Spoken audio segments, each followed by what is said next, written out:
Isabella Armand Trading, présidente du Zonta Club Fleur de Cannes de Bémao. Donc, je suis donc la présidente du plus vieux club service dans le monde, puisque le Zonta a été créé en 1919. Et nous avons donc pour objectif d'améliorer les conditions de vie des femmes et des filles. Alors, l'élégance, effectivement, c'est un sujet qui concerne les hommes, les femmes. Mais pourquoi nous, le Zonta, nous avons tenu à participer à ce projet?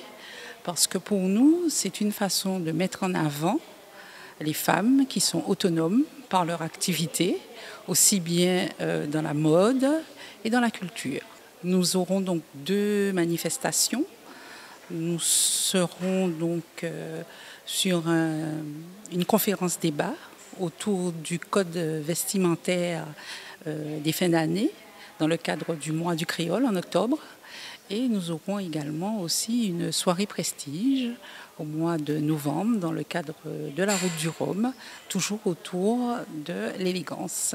Dominique Virassamy, je suis couturier de Basse-Terre, de la région Basse-Terre, et avec un peu plus de 30 ans de métier sur toute la Guadeloupe, à l'international et aussi dans la Caraïbe. Donc nous sommes réunis aujourd'hui pour parler de l'élégance. Parce qu'il y a une structure qui a été montée qui s'appelle iRéseau, et je pense que cette structure arrive à point nommé, puisque ça fait un moment que j'observe même ma société guadeloupéenne où les gens s'habillent n'importe comment. Ça ne veut pas dire qu'il faut absolument avoir un costume ou une cravate, parce que la mode, c'est pas seulement une cravate ou un costume, parce que même en tenue de sport, en tenue de cérémonie, en tenue de tous les jours, même chez soi, quand on fait le ménage, on peut être aussi élégant et pour pouvoir, comment dirais-je, se sentir bien dans sa peau. Voilà. Et donc, l'élégance répond à un code particulier. C'est-à-dire que quand on s'habille d'abord pour soi, mais on a toujours besoin du regard de l'autre et de l'approbation de l'autre pour savoir si le choix des couleurs ou des accessoires que nous avons fait correspond vraiment à l'image qu'on veut refléter. Et donc c'est pour ça qu'il est important quand même d'avoir un minimum de connaissances dans l'association des vêtements, des accessoires, et des accessoires avec les couleurs, les formes et tout ce qui va avec. Donc c'est très important de cela, et les couturiers justement sont là pour offrir un maximum de vêtements pour permettre justement aux gens d'avoir une pléthore de propositions, et je rigole doucement puisque certaines femmes disent parfois je n'ai rien à me mettre. Ça me fait doucement rire, puisque le plus souvent, parce qu'elles ont mis une robe une fois, 2 fois, elles considèrent que le vêtement n'a plus aucune valeur. Or, c'est totalement faux. Il suffit d'agrémenter cette robe avec d'autres accessoires, et puis c'est une nouvelle robe, tout de suite. Et donc, par conséquent, je voudrais quand même profiter de ce temps d'antenne pour saluer et féliciter tous mes collègues de la Guadeloupe, couturiers déclarés. Je dis bien déclaré, puisque je mène un combat contre le travail dissimulé.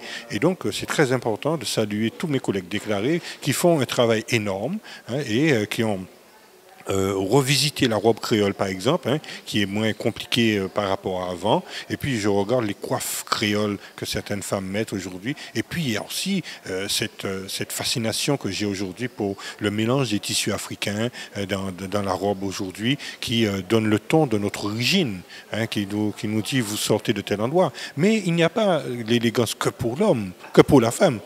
Pour la femme. Les hommes sont aussi élégants, puisque je regarde, même quand ils font des coupes de cheveux, même il y en a qui ont des locks et tout ça.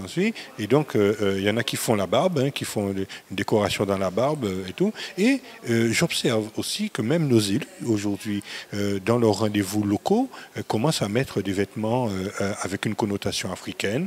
Donc, ce qui prouve que la mode existent par période, par moment. Il y a eu l'époque de la royauté, il y a eu l'époque de la Renaissance, il y a eu l'époque des années 30 avec ce coefficient vestimentaire qui est magnifique aux États-Unis. Aujourd'hui, nous avons chez nous la robe créole, la robe africaine et tout ça. Donc, je trouve ça merveilleux et c'est un très beau défi qui a été relevé par Irezo aujourd'hui. Et j'espère que cette structure aura longue vie pour permettre aux gens de comprendre, non pas imposer, mais comprendre que l'élégance, ce n'est pas quelque chose qui s'achète, mais c'est quelque chose qui s'apprend au fil du temps, parce que la nature même nous renseigne. Quand on regarde par exemple un pan, et donc le mâle rivalise de couleurs dans sa roue, avec de plus belles couleurs pour séduire la femelle. Parce que finalement, au final, le but même de l'élégance, c'est de séduire.